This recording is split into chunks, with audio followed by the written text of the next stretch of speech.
Channel of Vadodara. Vadodara જિલ્લાની મંજુસર જીઆઈડીસીમાં વારંવાર આગ લાગવાની ઘટનાઓ બનતી હોય છે, ત્યારે ગત રાત્રિએ પ્લાસ્ટિકના દાણા બનાવતી ફેક્ટરીમાં આગ લાગતા નાસભાગ મચી ગઈ હતી.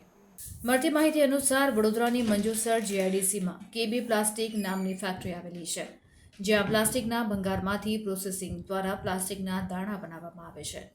ગત રાત્રિના સમયે કંપની પરિસરમાં પડેલા પ્લાસ્ટિકના ભંગારમાં અચાનક આગ લાગી હતી, જેની જાણ ફાયર બ્રિગેડને થતાં તાબડતોબ 4 જેટલા ફાયર ફાઇટર વાહનો સ્થળ ઉપર પહોંચી ગયા હતા, જ્યાં સતત પાણીનો મારો ચલાવીને આગ ઉપર કાબૂ મેળવવાના પ્રયત્નો શરૂ કરવામાં આવ્યા હતા. મહત્વની વાત એ છે કે મંજુસર જીઆઈડીસીમાં જ્યારે આગની ઘટના બને છે ત્યારે ફાયર બ્રિગેડને પાણી મળી રહે તેવો કોઈ નિયત સ્ત્રોત હોતો નથી, જેને કારણે આગ પર કાબૂ મેળવવાની કામગીરીમાં ભારે વિલંબ થતો હોય છે. 5 કલાક સુધી પાણીનો મારો ચલાવ્યા બાદ આગ ઉપર કાબૂ મેળવવામાં સફળતા મળી હતી. જોકે ત્યાં સુધી સમગ્ર